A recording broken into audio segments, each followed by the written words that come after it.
नमस्कार हम YouTube channel में स्वागत मुख्यमंत्री का अभिनय करते हैं खंडगिरी मंत्री अभिनय केंद्र का समस्त नमस्कार जय जगन्नाथ खंडगिरी होची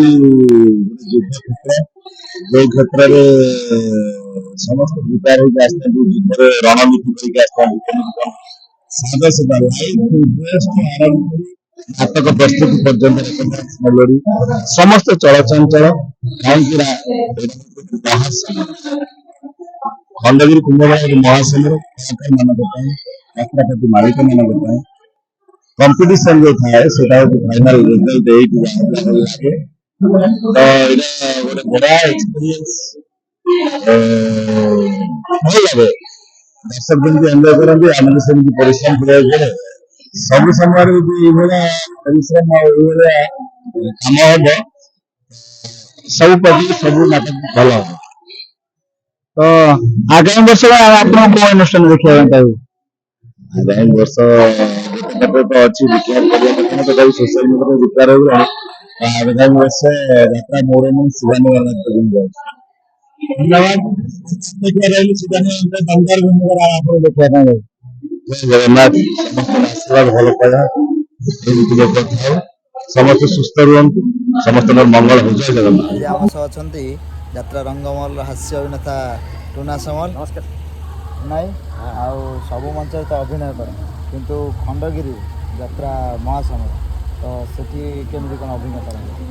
खंडगिरी मंच अभिनय करने केवल मु कौन प्रत्येक कलाकार बहुत उत्कंठा थाए जे आम खंडगिरी कैंप आम अभिनय करूँ खंडगिरी कैंप बहुत उत्साह मन थाए आ मो मन भी रहा स्वाभाविक एथरक रंगमहल कार्यरत केते खंड नाटक खंडगिरी आप परिवेशन कले दी खंड नाटक 6 राति दी खंड नाटक गोटे नाटक है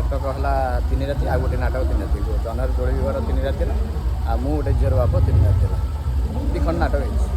दर्शकों आदृत केमती कौन दर्शक बहुत भल भोट दर्शक बहुत खुशी हो जाती आम देख दर्शक बहुत भल बर्तमान खंडगिरी एक्सपीरियंस मोटामोटी भाव बहुत भल था आम सागर अच्छा बर्तमान रंगमहल खलनायक मिलन भाई भाई आ सब अंचल तो अभिनय कर खंडगिरी मंचर अभिनय अभिज्ञता केमती कौन खंडगिरी मजा टी अलग खंडगिरी गोटे अलग प्रकार चार मास कहीं कलाकार मैंने बहुत बड़ बड़ कलाकार मान सहित सेपटे था प्रतिद्वंदी चारिड़े लगी था भल लगे गोटे स्वतंत्र मजा अच्छी खंडगिरी सीन सारिक आइली भितर मजा अच्छी देखिए गोटे खंडगिरी निरा गोटे अलग दर्शक शिखी हाँ मुझे खटिक आसी सब पानी दिए कथा से कहीदेवनी जेहेतु आम पाखे खलनायक अच्छा गोटे मानिया डायलॉग शुणिए मानिया अमरेश अमरेश पुरी नुह अमरेश हीरा बेपारी छत्र बजार परिया मार्केट रे बड़ खटे टली टाणुली पेटे पुरी नानी बड़ खटेबा बदल मुंड खटे हिरोइन ड्रग्स बिकिंग गले हीरा बेपारी समस्ते कहले अमरेश अमरेश पुरी नुह अमरेश हीरा बेपारी धन्यवाद मो चैनल को स्वागत यात्रा केरल प्रथम वर्ष